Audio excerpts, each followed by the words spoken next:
اس گھر کی انہوں نے پوری محفل کا انعقاد کرایا، ارینج کیا، ان کی طرف سے مشکور و ممنون کہ آپ نے ٹائم دیا، اور میں آپ کو وضو کرنا چاہوں گا، اور وضو کرتے ساتھ آپ کے اپنے تمام سامعین سے میں ملتمس ہوں کہ نعروں کی صورت میں آواز میں بلند کیجیے گا، نعرے تکبیر، نعرے رسالت، نعرے حیدری، حیدری، حیدری۔ ملتمس ہوں پروفیسر حمید صاحب سے کہ وہ اسٹیج پر آئے، آقا نامدار صلی اللہ علیہ وآلہ وسلم کی ذات مقدسہ کے حوالے سے روشنی کریں۔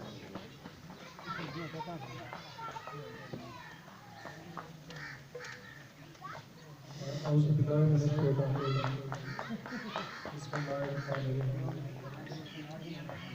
سب سے پہلے تو میں آپ سب کا بہت شکر گزار ہوں، دعا فدا کا اور تمام جو میری بچی ایسوسیشن ہے کہ اس جگہ پہ بلایا جانا ہی اتنا بڑا اعزاز ہے کہ میں تو کم از کم اپنے آپ کو قابل نہیں سمجھتا کہ یہاں پہ آ کے بات کر سکوں۔ یہ بہت بڑے اعزاز کی بات ہے کہ اس ہستی جس پہ اللہ اور اس کے فرشتے درود بھیج رہے ہیں، اس ہستی کا یہاں پر وجہ بنی کہ ہم سب اکٹھے ہوئے، تو یہاں پر آنا ایک بہت بڑی سعادت ہے۔ آپ کا بلانا میں نہیں سمجھتا کہ میں اس قابل ہوں، لیکن میں نے کچھ پوائنٹس لکھے یہاں پر بیٹھ کے بھی اور راستے میں جب ارادہ کیا اور جب دعا محترم نے بتایا، تو سب سے پہلی بات یہ کہ یہ جتنی بھی تقریریں آج ہوئیں جس میں 5 بچیاں تھیں، علیزہ، زہرا، روزینہ، ندا اور کائنات، تو انہوں نے بہت محنت کی ہوگی اس 3 منٹ کے لیے۔ ایسا نہیں ہوگا کہ یہ 3 منٹ، یہ پتہ نہیں کتنے مہینوں سے تیاری کر رہے ہیں، کتنے بڑوں سے مشورہ لیا ہوگا، کوئی کتاب دیکھی ہوگی، اسٹاپ واچ پہ ٹائم رکھا ہوگا، اس کے بعد آج جا کے مقام آیا کہ وہ 3 منٹ میں انہوں نے اپنی بات کی۔ تو کتنی زیادہ محنت ہوئی نہیں۔ تو اس محنت والے ایلیمنٹ کو لے کے ہم آگے چلتے ہیں۔ شروع میں کچھ بات اگر میلاد کے ریفرنس سے بھی کی جائے تو قرآن کو اگر ترجمے سے پڑھا جائے تو ایک چیز بہت ہی حیران کرنے والی ہے کہ اللہ نے اپنے ساتھ کسی اور نبی کا ذکر اپنے ساتھ نہیں کیا۔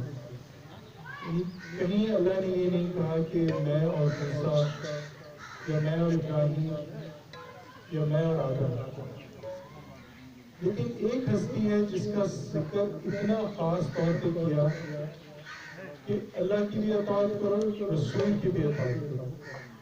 اور پھر جہاں پہ درود والی آیت ہے جس میں کہا کہ اللہ اور اس کے فرشتے درود بھیجتے ہیں، اے ایمان والو تم بھی بھیجو، تو اس سے بالکل اگلی آیت یہ ہے کہ جو اللہ اور اس کے رسول کو تکلیف پہنچاتے ہیں اس پہ اللہ کی لعنت، یعنی اللہ ان کی تکلیف برداشت بھی نہیں کر سکتے۔ اتنی بڑی بات ہے کہ اللہ نے کہا کہ جو رسول کو بھی تکلیف پہنچاتا ہے، تو یہ ایک اتنا خاص تعلق ہے، اتنا خاص تعلق ہے کہ قرآن میں واضح ثبوت ملتا ہے۔ اور اکثر میں کچھ لوگوں کو یہ بات کر دیتا ہوں کہ میرا علم بہت کم ہے، لیکن اکثر جو لوگ کبھی کسی مسئلے میں ہوں تو میں ان سے یہ کہتا ہوں کہ جی آپ اگر کسی بزرگ کے پاس جائیں گے اور بزرگ کسی علم والے کے پاس جائیں گے تو وہ ضرور آپ کو کچھ ورد بتائیں گے اور ورد میں اثر بھی ہوگا، آپ کا مسئلہ بھی حل ہو جائے گا، لیکن ایک وہ ورد ہے جو کائنات کا بادشاہ بتا رہا ہے، وہ کتنا عظیم ورد ہوگا، اور وہ ورد ہے صلوات محمد صلی اللہ علیہ وسلم اور ان کی آل۔ تو اتنا خاص دن ہے، اتنی خاص رسول صلی اللہ علیہ وسلم کی شان میں ہم یہاں پر اکٹھے ہوئے، تو سب سے بڑا ادب ان کا کیا ہوگا؟ اس پہ غور کرنے کی ضرورت ہے کہ آقا کا معجزہ قرآن ہے، اور اس سے زیادہ دکھ کی بات کوئی نہیں ہے کہ قرآن کے اندر ایک سورہ فرقان میں ایک آیت ہے جس میں اس آیت میں اس کا ترجمہ کچھ اس طرح سے ہے، اور رسول کہیں گے کہ اے اللہ میری سنت نے قرآن کو چھوڑ دو۔ یہ ایک انتہائی لمحہ فکریہ کی بات ہے کہ جو آقا کا اصل معجزہ ہے وہ آج ہماری پاس اس طرح سے ہم اس کی قدر نہیں کرتے۔ میں نے آئی بی اے کراچی سے پڑھا، ایم بی اے کیا، اسٹیٹ بینک میں نوکری کی، اسٹیٹ بینک میں ڈپٹی ڈائریکٹر رہا، اس کے بعد امریکہ چلا گیا۔ امریکہ میں بہت زیادہ کتابیں پڑھنی پڑتی تھی، جتنی یہاں پہ ایک سال میں پڑھنی ہوتی تھی اتنی وہاں پہ ایک کلاس کے لیے ایک ہفتے میں پڑھنی ہوتی تھی۔ تقریباً 800-900 صفحے پڑھنے ہوتے تھے ایک کلاس کے لیے، اور اگر 4 کلاسیں ہیں تو تقریباً 3000 صفحے، اور یہ ایک سیمیسٹر، دوسرا سیمیسٹر، تیسرا سیمیسٹر۔ تو امریکہ میں میرے ایک دوست نے مجھے پہلی دفعہ اس چیز کا احساس دلایا، جو پاکستانی تھا، لاہور کا لڑکا تھا۔ اس نے پہلی دفعہ یہ احساس دلایا کہ یہاں پر 3000 صفحے پڑھ لیتے ہو ایک ہفتے میں، کبھی قرآن کو ترجمے کے ساتھ پڑھا ایک ہفتے میں؟ تو میرے پاس جواب نفی میں تھا۔ اس نے کہا جب تک اس کو نہیں سمجھ کے پڑھو گے پتہ کیسے چلے گا کہ مقصد کیا ہے، میسج کیا ہے۔ تو جب اس کو پڑھنا شروع کیا 10 دن لگا کے، 15 دن لگا کے، پورا دن، تو بہت ساری ایسے راز سامنے آئے کہ جو کہ بہت حیران کن راز، اور وہ اس طرح کا علم ملا کہ چیزیں دنیاوی سمجھنا بہت آسان ہوتا ہے۔ تو میرے خیال سے ایک جو ہمیں یہاں پر جس چیز کو لے کے جانا ہے یہاں سے کہ آقا کے میلاد کے لیے ہم اکٹھے ہوئے ہیں، تو آقا کی جو بات ہے، جو ان کا معجزہ ہے، اس کی قدر کرنا، اور اس کی قدر اسی وقت ہو سکے گی جب اس پیغام کو سمجھا جائے۔ اگر ہم کوئی ناول لیتے ہیں، کوئی بھی کسی اچھے مصنف کی کتاب لیتے ہیں، تو ہم اس کا ایک صفحہ ایک دن نہیں پڑھتے، ہم اس کو 3-4 دن لگا کے ختم کرتے ہیں، تبھی بات سمجھ آتی ہے۔ اگر کسی ناول کا روز ایک صفحہ پڑھیں گے تو وہ ایک سال میں ختم ہوگا، میسج ہی سمجھ نہیں آئے گا۔ اور دوسری چیز جو آقا نے غدیر خون پہ فرمایا کہ میں 2 بھاری چیزیں چھوڑ کے جا رہا ہوں، ایک قرآن اور دوسرا میرے اہل بیت، یہ دونوں تمہیں گمراہ نہیں ہونے دیں گے۔ تو یہ آپ لوگوں کی اتنی بڑی سعادت ہے، اتنی بڑی سعادت ہے کہ آپ لوگ ایسے مسلک سے تعلق رکھتے ہیں جہاں اہل بیت کا ذکر ہوتا ہے، ان کا تذکرہ ہوتا ہے، ان کی یاد منائی جاتی ہے، ان کے غم میں شامل ہوتے ہیں، ان کی خوشیوں میں شامل ہوتے ہیں۔ یہ اتنی بڑی، اس پہ آپ سجدہ شکر جتنا کریں کم، کیونکہ یہ وہ قیمتی نعمت ہے جو اگر آپ پاکستان کے 20 کروڑ لوگ برِ صغیر کے لگا لیں، 1 ارب ادھر انڈیا کے بھی لگا لیں، تو کتنے ایسے ہوں گے جو اہل بیت اور قرآن کو سمجھتے ہوں گے، گنتی میں ہوں گے لوگ۔ اور ایسے فرقے سے آپ کا تعلق ہونا یہ ایک اللہ کا بہت بڑا کرم ہے۔ نعرہ تکبیر، اللہ اکبر، نعرہ رسالت، نعرہ حیدری، حیدری۔ تو جو اہل بیت کو پکڑنے کی بات ہے یا ان کو نہ چھوڑنے کی بات ہے، اس پہ اگر غور کریں تو وہ یہ ہوگا کہ ان کے رستے پہ چلو، اور مولا علی کا راستہ علم کا راستہ ہے۔ مولا علی کا ماننے والا اگر علم حاصل نہیں کرے گا تو یہ بہت بدقسمتی ہوگی۔ ایک بات جو میں اکثر بتا دیتا ہوتا ہوں. مجھے اتفاق ہوا کہ میں OIC جو اسلامک کنٹریز کی کانفرنس ہوتی ہے ترکی میں، وہاں پہ بھی جانے کا اتفاق ہوا. وہاں پہ ایک تقریب تھی، وہاں پہ پورے اسلامی ممالک سے لوگ آئے ہوئے ہوتے ہیں، تو وہاں پہ میری بھی تقریر تھی. ترکی میں تقریر ہوئی اور تقریر ختم ہونے کے بعد جو ترکی کے آرگنائزنگ ٹیم کے لوگ تھے تو انہوں نے کہا کہ آپ کی تقریر سب سے اچھی تھی، لیکن یہ ہم بات کہہ نہیں سکتے سب کے سامنے کیونکہ لوگ مائنڈ کریں گے. سعودی عرب سے بھی لوگ ہیں، ایران سے بھی ہیں، ٹونیشیا سے بھی ہیں، لیکن آپ کی تقریر کی ہمیں سب سے زیادہ سمجھ آئی.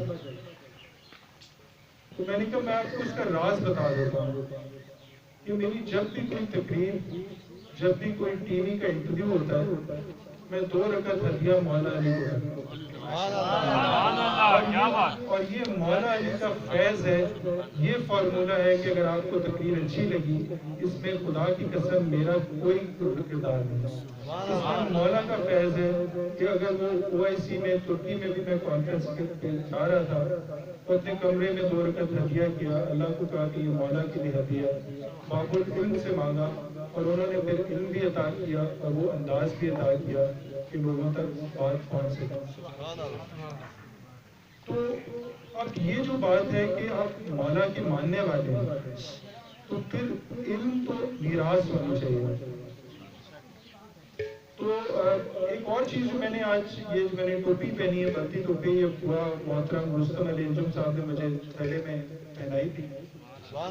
تو میں یہ ٹوپی پہننے کی آپ کو وجہ بتاؤں. اکثر ایسے ہوتا ہے کہ جیسے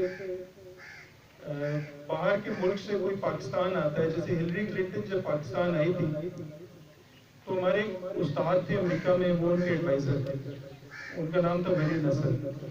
تو انہوں نے ہلری کلنٹن کو کہا کہ جی جب آپ پاکستان جائیں گی تو دوپٹہ اوڑھ کے بری امام پہ بھی حاضری دینا، پاکستان کے لوگوں کو اچھا لگے. تو انہوں نے اسی طرح سے کیا، دوپٹہ اوڑھا، بری امام پہ حاضری دی، چادر چڑھائی. پاکستان میں اخباروں میں ٹی وی میں آئی، لوگوں کو اچھا لگا. پچھلے دنوں پرنس چارلز کے بیٹے آئے ہوئے تھے انگلینڈ سے، انہوں نے بھی چترالی ٹوپی پہنی. ابھی الیکشنز ہو رہے ہیں گلگت میں تو آپ کو ہر لیڈر بلتی ٹوپی پہن کے تقریر کرتے ہوئے ملیں. تو وہ ایسا کیوں کرتے ہیں؟ تاکہ لوگوں کو اچھا لگے، ان کے دل میں ایک جگہ بنے.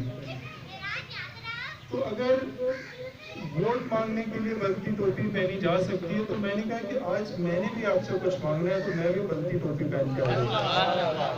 اور جو میں نے آپ سے جو بھیک مانگنی ہے، جو درخواست کرنی ہے، وہ یہ کہ اپنے مرشد کا احترام پورا کرنے کے لیے علم کے راستے میں پوری جان لگاؤ. یہ ایک ریکویسٹ لے کر میں آپ کے پاس آیا ہوں کیونکہ ایسے مرشد کسی سلسلے میں نے نہیں دیکھے. میں نے پاکستان کا کونا کونا دیکھا ہے، سرداری نظام بھی دیکھا ہے، بلوچستان کے علاقے بھی دیکھے ہیں، سندھ بھی دیکھا ہے، KP کے بھی دیکھا ہے. ایسی جگہیں جو کہ لوگوں کو پتہ بھی نہیں، کیونکہ اسٹیٹ بینک کی نوکری تھی اور انسپیکشن کرنی ہوتی تھی تو پورے پاکستان کا وزٹ ہوتا تھا. تو لوگ تو اپنے ارد گرد کے لوگوں کو جاہل رکھنے پہ زیادہ فوکس کرتے ہیں. آپ کو ایک ایسے عظیم مرشد ملے جنہوں نے وہی کردار ادا کیا جو سر سید احمد خان نے کیا، کہ انہوں نے آپ کے اندر کتنی تہذیب، کتنی آپ بلتستان جا کے اتنا اچھا لگتا ہے. علی پور جائیں، G7 جائیں، آج یہاں پر جب آنا ہوا کتنے تہذیب کے ساتھ، محبت کے ساتھ اور پیار کے ساتھ سب لوگ ملتے ہیں کہ بالکل اپنا گھر لگتا ہے. اور یہ تہذیب، پیار، محبت اجاگر کرنے میں محترم یووا فقیر کا بے شمار کردار ہے. تو ان کی پوری طرح سے قدر تب ہوگی جب آپ علم حاصل کر کے ان کو آپ پہ فخر ہو. کیونکہ علم حاصل کرنے سے کیا ہوگا؟ اب اسی گھر کی مثال لے لو کہ فدا علی صاحب کا گھر ہے، انہوں نے تعلیم حاصل کی، ایک اچھے مقام پہ پہنچے، ایک اچھا گھر ملا. اس گھر میں اتنی جگہ تھی کہ ہماری بہنیں اور بھائی اکٹھے ہوئے، اور آج ہم یہاں بیٹھے ہیں۔ اگر ان کے پاس تعلیم نہ ہوتی، یہ نوکری نہ ہوتی، یہ گھر نہ ہوتا، تو پھر یہ سوچ رہے ہوتے نا کہ کہاں پہ انتظام کریں۔ تو تعلیم میں تو اتنی زبردست صلاحیت ہے کہ آپ اپنے علاقوں کے لوگوں کے لیے، اپنے گھر والوں کے لیے بہت زیادہ چیزیں کر سکتے ہیں۔ ایک بلتی میری اسٹوڈنٹ ہے جو ابھی اسسٹنٹ کمشنر بنی پچھلے سال سے اس کی پوسٹنگ جی بی میں ہے، نور بخشی ہے۔ وہ مجھے خوشی اس لیے ہوتی ہے کیونکہ اگر اسسٹنٹ کمشنر بن کے پورے علاقے کے لیے کام کر سکے، جو لوگ وہاں پر کسی برے حال میں ہیں تو اب اس کا دائرہ کار بہت وسیع ہو جائے گا۔ اب اگر ایک اور چیز کے اوپر آتے ہیں کہ اس دنیا کے اندر اگر آپ یہ دیکھیں کہ کوئی شخص اپنی مرضی سے نہیں آیا اور کوئی شخص اپنی مرضی سے جائے گا نہیں، لیکن بیچ میں ساری اس کی مرضی ہے۔ ایک شخص سارا سال نہیں پڑھتا، فیل ہو جاتا اور کہتا ہے اللہ کی مرضی، تو یہ اللہ کے بہتان بننے کی بات ہے، کیونکہ اللہ کی مرضی نہیں تھی کہ وہ فیل ہو، اس نے پڑھا نہیں اس لیے وہ فیل ہو۔ اب جو تھوڑا سا فدا نے بھی بات کی، غلام حسین بوا نے بھی بات کی کہ زیادہ لوگ نہیں آ سکے، وہ ایسی کوئی بات نہیں اگر آج نہیں آ سکے، لیکن ایک این وائی ایف کا ایک گروپ ہے جس میں سی ایس ایس کی تیاری ہوتی ہے، واٹس ایپ کا گروپ ہے، بوا کیسر کو پتہ ہے۔ اگر آپ میں سے کوئی سی ایس ایس کی یا B A B S C کے کوئی تیاری کر رہے ہیں کسی کمپٹیٹیو ایگزام کی، تو وہ خواتین کا علیحدہ گروپ ہے اور لڑکوں کا علیحدہ گروپ ہے۔ اس میں میں مختلف وائس میسج بھی شیئر کرتا ہوں، کچھ لیکچرز بھی ہیں وہ بھی شیئر کرتا ہوں، تو وہ آپ وہ کیسر سے اس گروپ میں ایڈ اپنے آپ کو کرا لیں، تو وہاں پہ اس کو ہم کنٹینیو رکھیں گے۔ تو وہ جو ہم نے بات کی کہ بیچ میں ہماری پوری چوائس ہے، یعنی پیدا ہونے سے لے کے مرنے تک صرف ان دو موقعوں پہ چوائس نہیں ہے، باقی ساری ہماری چوائس ہے۔ ایک چیز اور اگر آپ دیکھیں تو تمام انبیاء کرام اور تمام اولیاء اور اہل بیت، ان کے اندر ایک مقصد کامن ہے اور وہ ہے انسانیت کی فلاح۔ ہر رسول جو آئے ہیں ان کا ایک مقصد اندھیرے سے روشنی میں لوگوں کو لانا، تنگی سے آسانی میں لانا، یہ بتانا کہ یہ صحیح راستہ ہے، یہ بتانا کہ یہ غلط راستہ ہے۔ یہی کام پیغمبروں نے کیا، یہی کام اولیاء نے کیا، یہی کام بوا فقیر نے کیا۔ اعتکاف سے بوا کو کیا ملے گا؟ وہ تو آپ کے لیے کہہ کے گئے کہ تزکیہ ہو، زیادہ سے زیادہ لوگ اپنے نفس پہ قابو پا سکیں، وضو کی حالت میں رہیں۔ مجھے پہلی دفعہ جب G7 مسجد جانے کا اتفاق ہوا، مجھے پتہ بھی نہیں تھا کہ نور بخشی کون ہے۔ میرا ایک اسٹوڈنٹ تھا جس کا نام حبیب حسن تھا، تو اس نے مجھے کہا کہ میں نور بخشی ہوں، ہماری اپنے مسجد میں جانا ہے۔ تو ایک چیز میں نے اس کی نوٹ کی کہ وہ ہر وقت وضو میں ہوتا ہے، کہیں نماز کا ٹائم ہو تو وہ فوراً کہتا تھا کہ چلیں نماز پڑھیں۔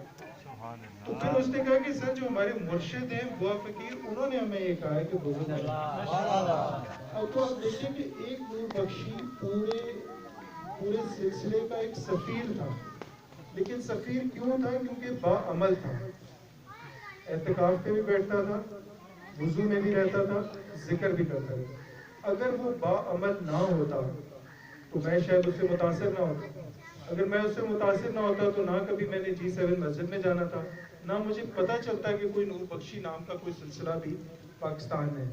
تو کس طرح سے مرشد کی بات مان کر ایک شخص ایک وسیلہ بنا کہ میرے لیے بڑی چیزیں، میں نے بہت محترم سے، رستم علی انجم سے اعتکاف میں بے شمار چیزیں سیکھی۔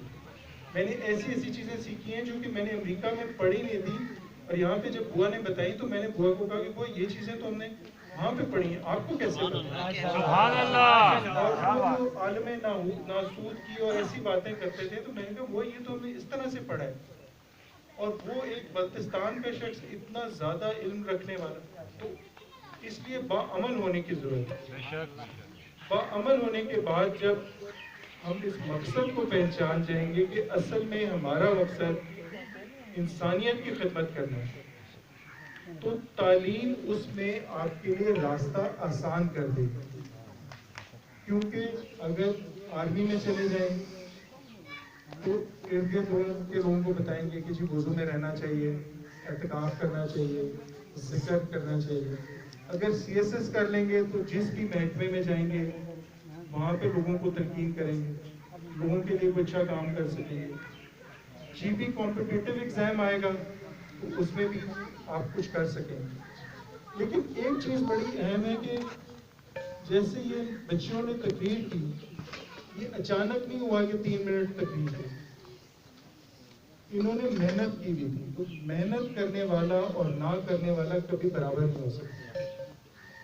اس لیے جو میں آپ کو چند چیزیں میں نے کہنی تھی، ایک تو میں غلام حسین صاحب سے ریکویسٹ کروں گا کہ اگر آپ میرا ایک چھوٹا سا کام یہ کر دیں کہ آپ میں سے کوئی 10 لوگ اگر والنٹیئر کر لیں تو ایک سائز کے پھول آپ نے لینے گملے میں، اور 10 کوئی بندے لے کے اس کی تصویر کھینچ لیں اور پھر 1 مہینے بعد دوبارہ اس کی تصویر کھینچ لیں. یہ تو آپ نے کرنا ہے، کسی 10 بندوں کو کر لیں. اس سے یہ پتہ لگے گا کہ جس پھول کو پانی دیا گیا ہے، خیال رکھا گیا، صرف وہی ہرا بھرا رہے گا. تعلیم بھی بالکل اسی طرح سے، یہ نہیں کہ امتحان آیا پڑھنا شروع کر دیا، امتحان ختم پڑھنا چھوڑ دیا. جیسے امریکہ کے الیکشن ہیں تو آپ کو پتہ ہونا چاہیے کہ کون جیتا کیوں جیتا. بلتستان کے الیکشن ہے تو بلتستان کیا صوبہ ہے یا نہیں ہے، اس کی کیا رکاوٹیں. باقی لوگ تو آپ سے پوچھیں گے کہ جی بلتستان کی کیا مسائل ہیں، تو اگر آپ کہیں گے مجھے تو نہیں پتا تو وہ کس طرح کا امپریشن جائے گا. تو اس لیے اگر الیکشن ہو رہے ہیں تو آپ کو پتہ ہونا چاہیے الیکشن کی کتنی سیٹیں ہوتی ہیں، الیکشن کیوں ہو رہے ہیں، کیا میر بھاشا ڈیم بن رہا ہے اس سے کیا فائدہ ہوگا جی بی کو، سی پیک سے کیا فائدہ ہوگا، نیسکون کے کنیکشن اگر نہیں آتے تو کیوں نہیں آتے، یا اگر یہ انتخابی ریلی اگر سب کی ہے تو ان کو ایک یہ درخواست کی جا سکتی ہے کہ جی آپ ووٹ تو لیں گے لیکن سب سے پہلے یہاں پہ اچھا فون کا کنیکشن تو دیں، کیونکہ یہاں کے طالب علم بیچارے پنڈی اسلام آباد آتے ہیں، وہاں سگنل ہی نہیں آتے. اپنے مطالبات تو آپ صحیح رکھ سکیں گے ان کے سامنے. دوسری چیز یہ کہ 4 طرح کی خبریں آپ نے دیکھنی ہیں. ایک پی ٹی وی نیوز ضرور دیکھنی ہے، 5 منٹ ہیڈ لائنز. اس کی وجہ یہ ہے کہ حکومت اگر کوئی اچھے کام کر رہی ہے تو وہ private TV Geo A R Y وائی تو نہیں دکھائے گا، وہ تو پی ٹی وی خود ہی دکھا دے گا. تو پی ٹی وی کی 5 منٹ کی خبریں ہیڈ لائنز پڑھ لیں تاکہ آپ کو پتہ چلے کہ ملک کے اندر کیا اچھا ہو رہا ہے، حکومت کیا منصوبے پہ کام کر رہی ہے، کون سے لوگ باہر سے آ رہے ہیں، تاکہ آپ کی حالات حاضرہ پہ ایک بہت زبردست گرپ ہو.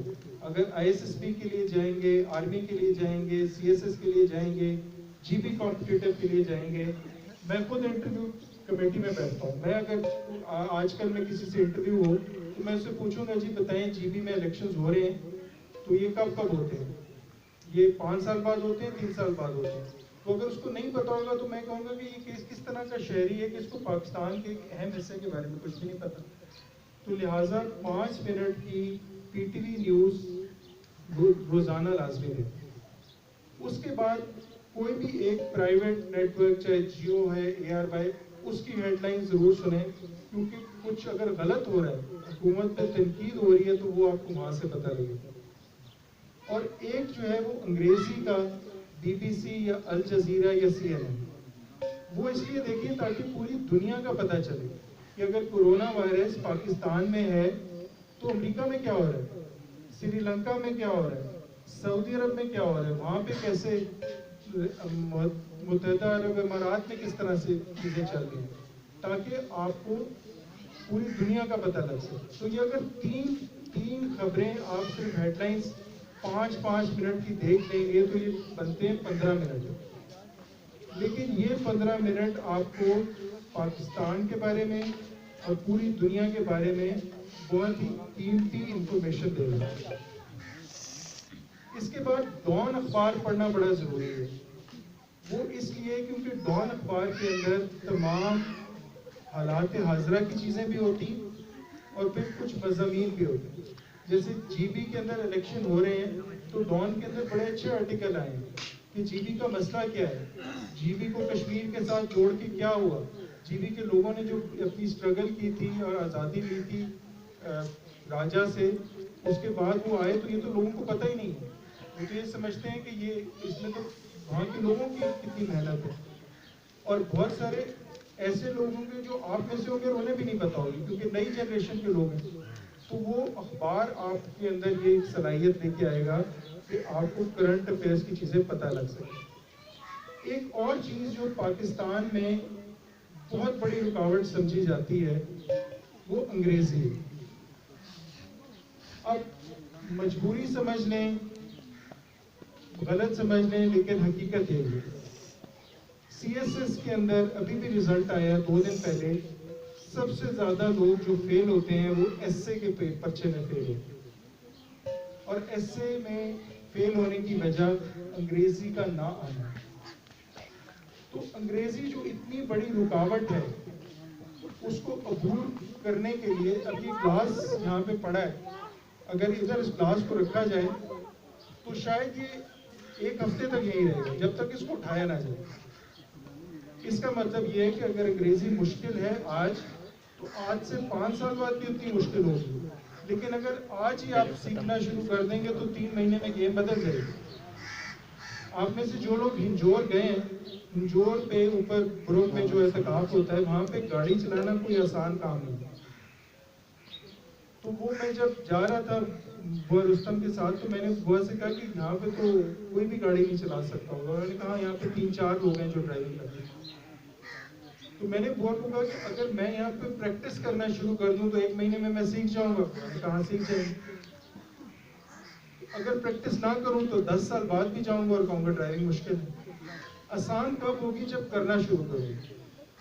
تو اس لیے انگریزی جو ایک بہت بڑی رکاوٹ ہے اس کو اپنی سب سے بڑی اسٹرینتھ اور مضبوط پوائنٹ بنا لیں. اور وہ کس طرح سے بنے گا جب آپ اس کو سیکھنا شروع کریں.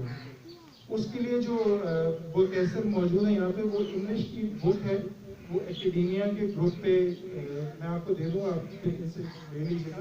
وہ بہت اچھی گرامر کی کتاب ہے.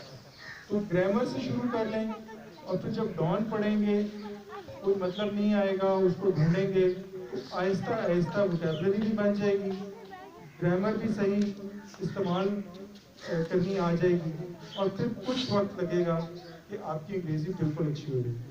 اور جب انگریزی اچھی ہوئی تو سی ایس ایس کیا اور جی بی کمپٹیٹیو اور اسکالرشپ, پھر کوئی چیز آپ کے لیے مشکل نہیں ہوتی. اور ایک اور چیز اگر